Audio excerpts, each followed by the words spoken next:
Hello students, welcome back to my YouTube channel smart study science classes. आज के इस video में हम देखने वाले हैं क्लास 9th विज्ञान का अध्याय जीवन की मौलिक इकाई। इस अध्याय के बारे में हम पहले 2 वीडियो में पढ़ चुके हैं।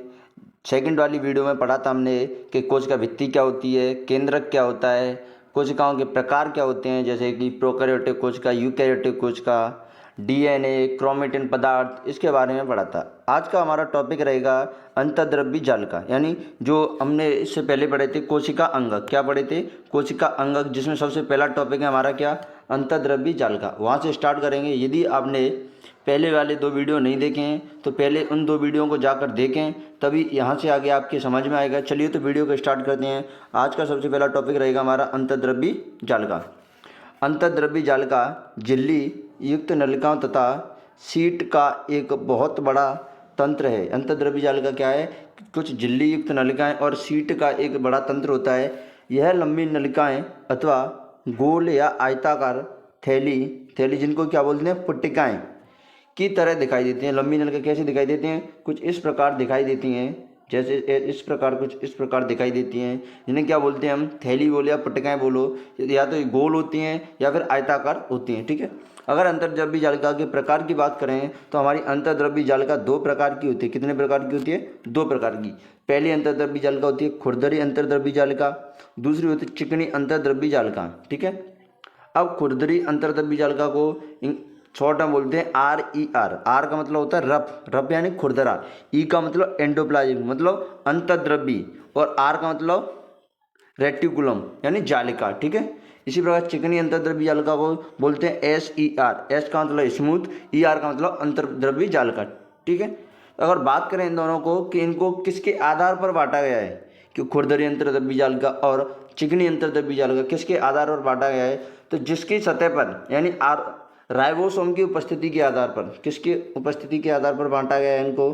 खुरदरी अंतर्द्रव्य जालिका और चिकनी अंतर्द्रव्य जालिका में राइबोसोम की उपस्थिति के आधार पर। ठीक है। जिस पर राइबोसोम उपस्थित है उसको तो बोल रहे हैं खुरदरी अंतर्द्रव्य जालिका, और जिस पर अनुपस्थित है उसको बोल रहे हैं चिकनी अंतर्द्रव्य जालिका। यानी बात करें हम RER यानी खुरदरी अंतर्द्रव्य जालिका की, तो RER में क्या होता है कि RER की जो RER क्या होती है, इसकी सतह पर राइबोसोम उपस्थित होते हैं। यानी जो RER यानी कि जो आपकी खुरदरी अंतर्द्रव्य जालिका है उसकी सतह पर क्या होते हैं? राइबोसोम उपस्थित होते हैं। जो कि SER यानी चिकनी अंतर्द्रव्य जालिका, इसकी सतह पर राइबोसोम अनुपस्थित होते हैं। क्या होते हैं? राइबोसोम अनुपस्थित। ठीक है। अगर RER की बात करें तो जो RER है वो राइबोसोम की उपस्थिति की वजह से किसके निर्माण का कार्य करती है? प्रोटीन के निर्माण का। ठीक है। उसके बाद है SER के कार्य की बात करें तो वसा या लिपिड के अणुओं के बनाने में सहायता करती है। जो SER होती है वो चिकनी होने की वजह से, मतलब इसकी सतह पर राइबोसोम नहीं होते हैं, उसकी वजह से किसके निर्माण में काम करती है? लिपिड अणुओं के बनाने में काम करती है। ठीक है। अगर बात करें अंतर्द्रव्य जालिका के कार्यों की, किसकी बात करें? अंतर्द्रव्य जालिका के कार्य, तो सबसे पहला कार्य होता है अंतर्द्रव्य जालिका का कि कोशिका द्रव्य के विभिन्न क्षेत्रों तथा केंद्रकों के मध्य पदार्थों, अब कौन से पदार्थों? मुख्य तरीका से किसका? प्रोटीन का परिवहन। यानी कोशिका द्रव्य और केंद्रक, यानी कोशिका से केंद्रक की और केंद्रक से कोशिका द्रव्य की ओर प्रोटीन का परिवहन करने में सहायता करती है। कौन? अंतर्द्रव्य जालिका। ठीक है। एक किसके रूप में काम करते हैं? नलिका के रूप में। ठीक है। अगला कार्य है जैव रासायनिक क्रियाओं के लिए कोशिका द्रव्य ढांचे की तरह कार्य करती है। यानी ये एक तरीके से मध्यक के रूप में काम करती है, यानी बीच वाला होता है ना, उसकी तरह कार्य करती है। ठीक है। यानी जैसे कि मान लीजिए इधर केंद्रक है और इधर आपका कोशिका द्रव्य, और मैं ब्लैक पेन से बनाऊं, ये मान लूँ ये क्या है? आपकी अंतर्द्रव्य जालिका। क्या है ये? अंतर्द्रव्य जालिका। तो ये क्या है? एक बीच यानी मध्यक की तरह कार्य करती है, जो प्रोटीन का परिवहन करती है, या जैव रासायनिक क्रियाओं के लिए ढांचे की तरह कार्य करती है। तीसरा कार्य है आपका SER द्वारा दवाओं के निरावशीकरण का कार्य, यानी SER यानी चिकनी अंतर्द्रव्य जालिका का कार्य द्वारा किसका काम किया जाए? दवाओं के निरावशीकरण का कार्य। निरावशीकरण का मतलब उनके विषैलेपन को खत्म करना। निरावशीकरण का मतलब क्या होता है? दवाओं के विषैलीकरण को खत्म करना। ठीक है। अगला टॉपिक आता है झिल्ली जीवात जनन, यानी कुछ प्रोटीन तथा वसा, कौन? कुछ प्रोटीन और वसा कोशिका झिल्ली को बनाने में सहायता करते हैं। यानी प्रोटीन और वसा कोशिका झिल्ली को बनाने में सहायता करते हैं। इसी प्रक्रिया को क्या कहते हैं? झिल्ली जीवात जनन। यानी प्रोटीन और वसा अब तो आपको पता है जो कोशिका झिल्ली है अधिकतर किसकी बनी होती है, वसा की, और कुछ मात्रा प्रोटीन होती है। तो ये दोनों झिल्ली को बनाने में सहायता कर रहे हैं, इसलिए इसको क्या बोला जाता है, झिल्ली जीवात जनन। ठीक है। अगला टॉपिक आता है आपका गोल्जी उपकरण। क्या होता है, गोल्जी उपकरण। अब ये क्या है, यह भी एक कोशिका के अंदर संरचना होती है जो कि पाई जाती है। अगर बात करें हम इसकी खोज की, इसकी खोज कैमिलो गोल्जी, एक साइंटिस्ट थे, कौन से, कैमिलो गोल्जी द्वारा की गई थी। अब हुआ क्या था कि गोल्जी उपकरण झिल्ली युक्त चपटी पट्टिकाओं, देखो अगर मैं अंतर्द्रव्य जालिका की बात करूं तो वहाँ पट्टिकाएँ या थैली कैसी थी, गोल या आयताकार, लेकिन यहाँ कैसी है, चपटी। चपटी कैसे, ऐसे सीधी के सीधी ऐसे मिल जाए आपको। ये क्या है, चपटी कोश पट्टिकाओं का एक तंत्र है जो एक दूसरे के ऊपर समांतर रूप से, समांतर जानते हैं आप, जैसे मैं ब्लैक पेन से आपको बना के बताऊं, जैसे ये है, जैसे मान लीजिए ये बना दिया मैंने, अब इसके ऊपर एक और बना दी, फिर इसके ऊपर एक और बना दी, तो ये तीनों क्या है आपस में समांतर, यानी एक दूसरे के ऊपर व्यवस्थित होकर सजी रहती हैं, जिन्हें क्या कहते हैं, कुंडिका। अब इनको क्या कहा जा रहा है, इन्हीं को क्या कहते हैं हम, कुंडिका। क्या कहते हैं, कुंडिका। ठीक है। अगला है आपका, इन झिल्लियों का संपर्क ईआर यानी अंतर्द्रव्य जल का, ईआर का मतलब क्या है, अंतर्द्रव्य जल का, ईआर का झिल्लियों से होता है। जो झिल्ली होती है इनका संपर्क किससे होता है, एंडोप्लाज्मिक रेटिकुलम यानी अंतर्द्रव्य जालिका से, और इसलिए जटिल कोश की झिल्ली तंत्र के दूसरे भाग को बनाती हैं। ये एक भाग को तो कौन बनाती है, अंतर्द्रव्य जालिका। जटिल कोश की झिल्ली के दूसरे भाग को कौन बनाता है, गोल्जी उपकरण। ठीक है।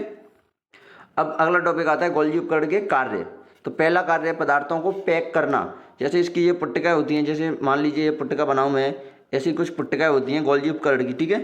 तो ये पट्टिकाएँ होती हैं, तो ये इन पट्टिकाओं के अंदर पदार्थों को क्या किया जाता है, पैक किया जाता है।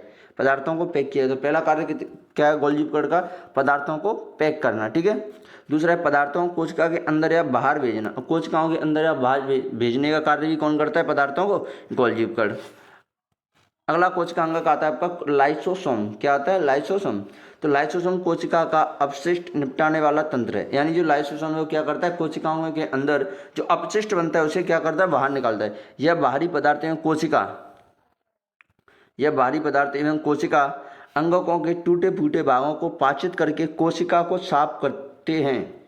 क्या करते हैं, लाइसोसोम जो कोशिका के बाहरी पदार्थ होते हैं या टूटे फूटे पदार्थ होते हैं उनका पाचन करके क्या करते हैं, कोशिका को साफ कर देते हैं। यह क्वेश्चन है आप, एक क्वेश्चन है आपका, लाइसोसोम को आत्मघाती थैली क्यों कहते हैं। यह मोस्ट इंपोर्टेंट क्वेश्चन है आपको, जो कि एग्जाम में पूछा जाता है। 101% ये क्वेश्चन आपको हर बार एग्जाम में पूछा जाता है कि लाइसोसोम को आत्मघाती थैली क्यों कहते हैं। आत्मघाती का मतलब होता है खुद की हत्या करना। क्या, खुद की हत्या करना। आत्मघाती का मतलब क्या है, खुद की हत्या। यानी जो लाइसोसोम है वो खुद की हत्या क्यों कर लेता है। ये क्वेश्चन आपको, लाइसोसोम को आत्मघाती थैली क्यों कहते हैं, इसका मतलब ये है कि जो लाइसोसोम है अपनी खुद की हत्या क्यों कर लेता है। तो इसका आंसर हो जाएगा आपका कि कोशिकीय चयापचय, यानी कोशिकीय चयापचय यानी कोश की क्रियाएं, जैसे श्वसन है, पाचन है, उनकी कोशिकीय चयापचय उनको बोलते हैं। ठीक है। कोशिकीय चयापचय जो शरीर के अंदर जितनी भी क्रिया चलती है, हृदय की धड़कन है, ब्लड का फ्लो होना है, ये क्रियाएं जो होती हैं वो किसके अंदर आती हैं, कोशिकीय चयापचय। कोशिकीय चयापचय यानी मेटाबॉलिज्म में व्यवधान के कारण जब कोशिका क्षतिग्रस्त यानी कोशिका नष्ट हो जाती है या मृत हो जाती है, या तो नष्ट हो जाए यानी मृत हो जाए, तो लाइसोसोम फट जाते हैं। यानी जो मेटाबॉलिज्म है उसके अंदर अंतर आने की वजह से कोशिका क्या हो जाती है, नष्ट हो जाती है, और नष्ट हो जाने से लाइसोसोम क्या होते हैं, फट जाते हैं। तो लाइसोसोम के अंदर और एंजाइम अपनी कोशिका को पाचित कर देते हैं। यानी जो लाइसोसोम फट जाते हैं, लाइसोसोम के अंदर जो एंजाइम होते हैं वो अपनी कोशिका का पाचन कर देते हैं, यानी नष्ट छोटे छोटे टुकड़ों में तोड़ देते हैं। इसलिए लाइसोसोम को क्या कहा जाता है, लाइसोसोम को कोशिका की आत्मघाती थैली कहा जाता है। ये इस क्वेश्चन का आंसर है कि लाइसोसोम को आत्मघाती थैली क्यों कहा जाता है। ठीक है। अगला कोशिका अंग है आपका कौन सा, माइटोकॉन्ड्रिया। इसके बारे में भी आपको क्वेश्चन पूछा जाता है। और क्या क्वेश्चन पूछा जाता है इसको भी ध्यान रखिए, ये भी आपके लिए इंपॉर्टेंट है कि माइटोकॉन्ड्रिया, इसे कोशिका का शक्ति गृह यानी बिजली घर कहा जाता है। यानी मानव शरीर का आपसे क्वेश्चन पूछ लिया जाता है कि कोशिका का शक्ति गृह किसे और क्यों कहा जाता है। यह क्वेश्चन आपको पूछा जाता है, इसलिए ये भी आपका इंपॉर्टेंट है कि कोशिका का शक्ति गृह या बिजली घर किसे कहा जाता है, माइटोकॉन्ड्रिया को। अब क्यों कहा जाता है, जैसे कि आप जानते हैं कि अगर आपके घर के आसपास या आपके शहर में कोई भी बिजली घर है तो आपको क्या करता है, आपके घर या गांव या शहर के लिए क्या करता है, बिजली प्रदान करता है। ठीक है, तो इसलिए इसको क्या कहते हैं, बिजली घर।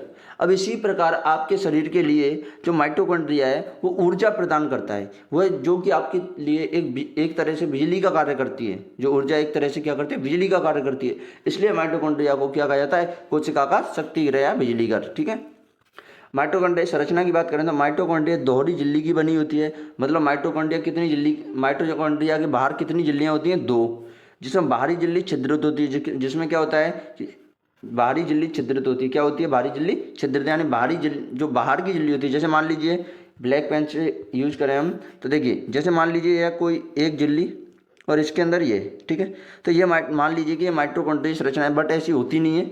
मैं जल्दी आपको बना के बता रहा हूँ कि ये मान लीजिए कोई माइटोकॉन्ड्रिया की संरचना है। ठीक है, तो इसकी बाहरी झिल्ली, उसके अंदर क्या होता है, छिद्र, तथा भीतरी झिल्ली बहुत अधिक बलित होती है। मतलब इस प्रकार अगर मैं दूसरी वाली झिल्ली को बनाऊं तो ये बोल रहे हैं आपको ये बाहर की झिल्ली होगी, और अंदर वाली झिल्ली को बोल रहे हैं ऐसे कुछ होती है। आपकी अंदर वाली झिल्ली कैसी होती है, ऐसे कुछ होती है। इसको बोलते हैं बलित, यानी मुड़ी हुई होती है। बाहर की झिल्ली में तो क्या होता है, छोटे छोटे छिद्र होते हैं। क्या होते हैं बाहर की झिल्ली में, छिद्र। ठीक है, जैसे मैं यहाँ से काट दूँ इसको, ऐसे द्वारा बनाएं, तो बाहर की झिल्ली में क्या होते हैं, छोटे छोटे छिद्र, और जो अंदर की झिल्ली होती है कैसी होती है, बलित। बलित मतलब मुड़ी हुई होती है अंदर से, कुछ मैंने बनाई है ऐसी ऐसी होती है वो। ठीक है, अब क्या बोल रहे हैं ये, अब आपको बोला जा रहा है, क्या बोला जा रहा है, झिल्ली बहुत अधिक बलित होती है। ये बलय एटीपी बनाने वाली रासायनिक क्रियाओं के क्षेत्र को बढ़ा देती हैं, बड़ा बनाती हैं। यानी ये बलय होती हैं, क्या करती हैं, जो एटीपी, मतलब जैसे आपके मुद्रा की बात करें तो भारत के अंदर जो मुद्रा है वो क्या है, रुपया। ठीक है, उसी प्रकार जो ऊर्जा की मुद्रा होती है उसे क्या बोलते हैं, एटीपी। क्या बोलते हैं, एटीपी। ठीक है, यानी जो ऊर्जा है वो किसके रूप में बनती है, एटीपी के रूप में। माइटोकॉन्ड्रिया एटीपी के रूप में ऊर्जा प्रदान करते हैं। अब एटीपी का पूरा नाम अभी आगे बताएंगे, ये मिल जाएगा आपको इसी में। देखो माइटोकॉन्ड्रिया बहुत अधिक अद्भुत अंगक है। माइटोकॉन्ड्रिया क्या है, अद्भुत। तो क्यों अद्भुत है, क्योंकि इसमें उसका अपना डीएनए तथा राइबोसोम होते हैं। मतलब माइटोकॉन्ड्रिया क्या है, इससे पहले हमने कुछ और कोशिका अंग पढ़े थे, जैसे कि आपके गोल्गी उपकरण है और अंतर्द्रव्य जालिका है, लाइसोसोम है। उनके पास खुद का डीएनए नहीं होता था, लेकिन माइटोकॉन्ड्रिया के पास खुद का डीएनए होता है और खुद का ही राइबोसोम होता है। इसलिए क्या है, माइटोकॉन्ड्रिया एक अद्भुत अंग है। क्या है, अद्भुत अंग। अतः माइटोकॉन्ड्रिया अपना कुछ प्रोटीन स्वयं बनाता है। क्या माइटोकॉन्ड्रिया क्या करता है, अपना कुछ प्रोटीन क्या बनाता है, स्वयं बनाता है, जबकि बाकी के अंग अपना प्रोटीन स्वयं नहीं बनाते। इसलिए इसको क्या कहा जाता है, अद्भुत अंगक या अर्ध स्वायत्त अंगक। अर्ध स्वायत्त अंग, अर्ध स्वायत्त अंग क्यों कहा जाता है इसको, क्योंकि अपना इसका खुद का डीएनए होता है, और अर्ध स्वायत्त अंग, इसका खुद का डीएनए होता है और राइबोसोम होता है और अपना प्रोटीन स्वयं बनाता है ये, इसलिए इसको क्या कहा जाता है, अर्ध स्वायत्त अंग। ठीक है, माइटोकॉन्ड्रिया को। अगर बात करें हम एटीपी के पूरा नाम, तो एटीपी का पूरा नाम होता है एडिनोस, ए का मतलब होता है आपका एडिनोसिन, टी का मतलब होता है ट्राई मतलब 3, ठीक है, और पी का मतलब होता है फॉस्फेट। ये होता है आपका एटीपी का पूरा नाम। ठीक है, अगर आपसे पूछ लिया जाता है कि एग्जाम में पूछ लिया जाता है, क्या पूछा जाता है आपको कि माइटोकॉन्ड्रिया को कोशिका का बिजली का शक्ति क्यों कहते हैं, तो इसका आंसर हो जाएगा आपका कि माइटोकॉन्ड्रिया शरीर को ऊर्जा प्रदान, एटीपी के रूप में ऊर्जा प्रदान करता है, इसलिए इसको क्या कहा जाता है, कोशिका का शक्ति गृह। अगला अंग का आता है आपका, अगला अंग कौन सा, प्लेस्टिड। ये प्लेस्टिड क्या है, आपका अंग्रेजी शब्द है। ठीक है, अगर इसको हिंदी में देखें तो लवक कहते हैं। क्या कहते हैं, लवक। अगर आप एनसीईआरटी के अंदर देखेंगे तो आपको क्या लिखा हुआ मिलेगा, प्लेस्टिड, जबकि इसको हिंदी में क्या बोलते हैं, लवक, और इंग्लिश में प्लेस्टिड। यह केवल पादप कोशिकाओं में उपस्थित होते हैं। यह लाइन बहुत ही इंपॉर्टेंट है। क्या है कि यह केवल पादप कोशिकाओं मतलब जंतु कोशिका के अंदर लवक प्रेजेंट नहीं होते हैं। ठीक है, अगर बात करें लवकों की तो ये 2 प्रकार के होते हैं। कितने प्रकार के होते हैं, 2 प्रकार के। अब 2 प्रकार के कौन कौन से, पहला होता है आपका ल्यूकोप्लास्ट। कौन सा, ल्यूकोप्लास्ट।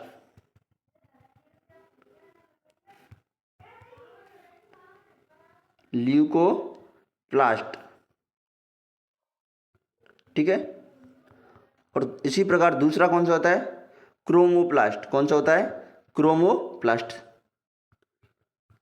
ये होते हैं आपके 2 प्रकार के लवक, क्रोमोप्लास्ट और ल्यूकोप्लास्ट। अगर बात करें सबसे पहले हम ल्यूकोप्लास्ट की, तो यह प्राथमिक रूप से वह अंगक है जिसमें स्टार्च, इस स्टार्च को क्या बोलते हैं, मंड। ये स्टार्च भी क्या है आपका अंग्रेजी शब्द है, इसको हिंदी में क्या बोलते हैं, स्टार्च को मंड। तथा प्रोटीन जैसे पदार्थ संचित रहते हैं। मतलब ल्यूकोप्लास्ट के अंदर क्या क्या संचित रहता है, स्टार्च यानी मंड, तेल और प्रोटीन, ठीक है।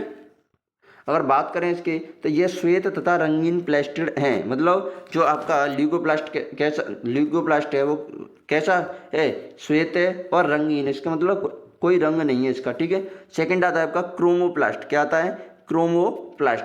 यह रंगीन होते हैं जिसमें हरे वर्णक।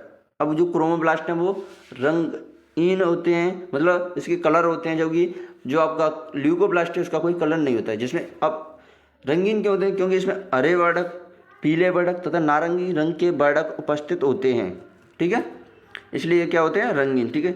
अब जिस क्रोमोप्लास्ट में क्लोरोफिल वर्णक होता है, जिस क्लोरोप्लास्ट में कौन सा वर्णक, क्लोरोफिल, उसे क्लोरोप्लास्ट या हरित लवक कहते हैं। क्यों, क्योंकि जो आपका वर्णक पाया जा रहा है उसके अंदर वो कैसे रंग का होता है, हरे रंग का, इसलिए इसको क्या बोलते हैं, क्लोरोप्लास्ट अंग्रेजी में, और हिंदी में क्या बोलते हैं, हरित लवक। अब पढ़ेंगे हम क्लोरोप्लास्ट के बारे में। तो अगर बात करें क्लोरोप्लास्ट की भीतरी रचना में बहुत सी झिल्ली वाली परतें होती हैं जो स्ट्रोमा में स्थित होती हैं। जैसे कि हमने पढ़ा था अभी माइटोकॉन्ड्रिया दोहरी झिल्ली युक्त कोशिका अंग, उसी प्रकार आपका क्या जो क्लोरोप्लास्ट है वो भी क्या होता है, दोहरी झिल्ली युक्त कोशिका अंग होता है। प्लास्टिड बाह्य रचना में माइटोकॉन्ड्रिया की तरह होते हैं। प्लास्टिड बाह्य रचना मतलब बाहर की रचना प्लास्टिड यानी लवक की कैसी होती है, माइटोकॉन्ड्रिया के समान, ठीक है। क्लोरोप्लास्ट यानी हरितलवक में प्रकाश संश्लेषण के लिए, जो क्लोरोप्लास्ट है या हरितलवक है आपका, वो किसके लिए सबसे ज़्यादा इंपॉर्टेंट है, प्रकाश संश्लेषण के लिए, ठीक है। अगला कोशिका अंग है आपका रसदानियाँ। कौन सा है, रसदानियाँ, ठीक है। रसदानियाँ ठोस अथवा तरल पदार्थों की संग्राहक थैलियाँ होती हैं। यानी रसदानियाँ क्या हैं, ये ठोस या तरल पदार्थों क्या कर लेते हैं, संग्राहक यानी इकट्ठा कर लेती हैं, जो कि जंतु कोशिका में छोटी तथा पादप कोशिका में बड़ी होती है। यानी पादप कोशिका में मुख्य रूप से रसदानियाँ पाई जाती हैं, जबकि जंतु कोशिका में नहीं। कुछ पौधों की कोशिकाओं की केंद्रीय रसदानियों की माप कोशिका के आयतन का कितना, 50 से 90%, कितना होती हैं, कोशिका के आयतन का 50 से 90% आयतन कौन गिरता है, रसदानियाँ। कौन गिरता है, रसदानियाँ। 50 से 90% आयतन कौन गिर लेता है, रसदानियाँ, ठीक है। पादप कोशिकाओं की रसदानियों में अमीनो अम्ल। अब पादप कोशिका की रसदानियों में क्या क्या मिलता है, तो आपको अमीनो अम्ल, शर्करा की बात करें, जैसे कार्बोहाइड्रेट है आपका, स्टार्च, कार्बोहाइड्रेट में भी स्टार्च है, सेल्यूलोज है, ये क्या मिलते हैं आपके, शर्करा, ठीक है। विभिन्न कार्बनिक अम्ल और कई प्रकार के कार्बनिक अम्ल मिलते हैं तथा कुछ प्रोटीन भी उपस्थित होते हैं। उसके बाद आता है अमीबा की खाद्य रसदानियों में उनके द्वारा उपयोग में लाए गए खाद्य पदार्थ होते हैं। जबकि अमीबा के अंदर, अमीबा क्या है, एक कोश की जीव है, क्या है, एक कोश की जीव है, उसके अंदर क्या होता है, उसके द्वारा जो उपयोग में पदार्थ लाए गए वही उसकी रसदानियों के अंदर होते हैं, ठीक है। अगला टॉपिक आता है हमारा कोशिका विभाजन। क्या आता है, कोशिका विभाजन। तो जनक कोशिका से नई कोशिका बनने की प्रक्रिया क्या कहलाती है, कोशिका विभाजन। अब कोशिका विभाजन कितने प्रकार का होता है, तो 2 प्रकार का। कोशिका विभाजन कितने प्रकार का होता है, 2 प्रकार का। कौन कौन सा, पहला समसूत्री कोशिका विभाजन, जिसे क्या बोलते हैं, सूत्री विभाजन। दूसरा कौन सा, अर्धसूत्री कोशिका विभाजन। क्या है, अर्धसूत्री कोशिका विभाजन, ठीक है। अगर बात करें हम समसूत्री कोशिका विभाजन की, तो इस प्रक्रिया में मात्र कोशिका 2 समरूप संतति कोशिकाओं में विभाजित होती है। मतलब क्या होता है, इस प्रक्रिया के अंदर जो मातृ कोशिका यानी जनक कोशिका, जैसे कि माता या पिता, दोनों की जो माता या पिता, जनक किनको बोलते हैं, माता पिता को, तो माता पिता की कोशिकाएं किसके रूप, समरूप, यानी अब खुद के समरूप 2 संतति कोशिकाओं में विभाजित हो जाती है। यानी संतति कोशिकाओं में गुणसूत्रों की संख्या मात्र कोशिका के समान होती है। अब इसे समसूत्री कोशिका विभाजन बोलते क्यों है, तो सम का मतलब होता है, देखो, समान, क्या होता है, समान, और सूत्री का मतलब होता है गुणसूत्र। क्या होता है, गुणसूत्र। यानी ऐसा कोशिका विभाजन जिसके अंतर्गत संतति कोशिका में गुणसूत्रों की संख्या जनक कोशिका के समान होती है, उसे क्या बोलते हैं, समसूत्री कोशिका विभाजन। यानी गुणसूत्र की संख्या कैसी रहती है, संतति और जनकों में समान, ठीक है। उसके बाद है समसूत्री कोशिका विभाजन जीवों में वृद्धि और ऊतकों की मरम्मत में सहायता करता है। समसूत्री कोशिका विभाजन आवश्यक क्यों है, तो जीवों की वृद्धि और ऊतकों की मरम्मत में सहायता करना, ठीक है। जैसे कि आप देख सकते हैं यहाँ की जनक कोशिका है और इससे 2 कोशिकाएं बनी, तो यहाँ देखो 40 गुणसूत्र होते हैं मानव में, आपको पता है। और संख्या की बात करें तो 40 और जोड़ी की बात करें तो 23 जोड़ी, ठीक है। अगर जोड़ी की बात करें तो 23 जोड़ी। अब समसूत्री विभाजन से 2 कोशिकाएं बनती है, देखो इनमें भी क्या दिखाई दे रहे हैं आपको, 40 गुणसूत्र। अब उसके बाद आता है आपका अर्धसूत्री कोशिका विभाजन। तो इस प्रकार के विभाजन में संतति कोशिका में गुणसूत्रों की संख्या मात्र कोशिका की तुलना में क्या रह जाती है, आधी। अर्ध मतलब आधा और सूत्री का मतलब अभी मैंने बताया था आपको गुणसूत्र, ठीक है। यानी ऐसा कोशिका विभाजन जिसमें संतति में गुणसूत्रों की संख्या माता पिता यानी जनक की अपेक्षा आधी रह जाती है, उसे क्या बोलते हैं, सूत्री को अर्धसूत्री कोशिका विभाजन। अब क्यों आधी क्यों रह जाती है, क्योंकि इसमें लगातार 2 विभाजन होते हैं। कितने विभाजन होते हैं, 2। इस प्रकार के विभाजन अंततः 4 संतति कोशिकाएं बनती हैं। देखो अभी हमने पढ़ा था समसूत्री कोशिका विभाजन। समसूत्री कोशिका विभाजन के अंतर्गत क्या हो रहा था कि एक बार विभाजन हो रहा था, इसलिए इसको क्या बोल रहे थे, समसूत्री कोशिका विभाजन। और गुणसूत्री संख्या संतति कोशिका में कैसी थी, मातृ कोशिका या जनक कोशिका के समान। लेकिन यहाँ पर क्या होता है, लगातार 2 विभाजन होते हैं। क्या कितने होते हैं, 2, जिसे बोलते हैं अर्धसूत्री फर्स्ट और दूसरा बोलते हैं अर्धसूत्री सेकेंड। अब देखो यहाँ अर्धसूत्री फर्स्ट हुआ 40-40, अब इसमें अर्धसूत्री सेकंड हुआ तो इसमें क्या हो जाएंगे, 23-23। और अंत में कितनी जनसंतति कोशिकाएं मिलेंगी, 4। कितनी मिलेंगी, 4। ये आपका चित्र दिया हुआ है, ये चित्र आपको एनसीईआरटी के अंदर मिल जाएगा, एनसीईआरटी से बना सकते हैं आप। ये चित्र है आपका, और आप देख सकते हैं किसका है, जंतु कोशिका। किसका है ये, जंतु कोशिका। इसी प्रकार आपको एक चित्र और दिखाई देगा, कौन सा, ईयर आपका पादप कोशिका का, ठीक है। तो ये भी चित्र मिल जाएगा आपको एनसीईआरटी के अंदर। दोनों के चित्रों को आप बना सकते हैं, आपकी एनसीईआरटी के अंदर है, बनाना आना चाहिए आपको दोनों चित्रों को। और यह फिर आपका लास्ट टॉपिक है जंतु कोशिका एवं पादप कोशिका के अंदर, ठीक है। तो जंतु कोशिका में क्या होता है, तारक केंद्र उपस्थित होता है, जबकि पादप कोशिका के अंदर तारक केंद्र नहीं होता है। दूसरा अंतर, जंतु कोशिका में कोशिका भित्ति नहीं होती है, जो, और इसे देखें पादप कोशिका के अंतर्गत कोशिका भित्ति होती है, ठीक है।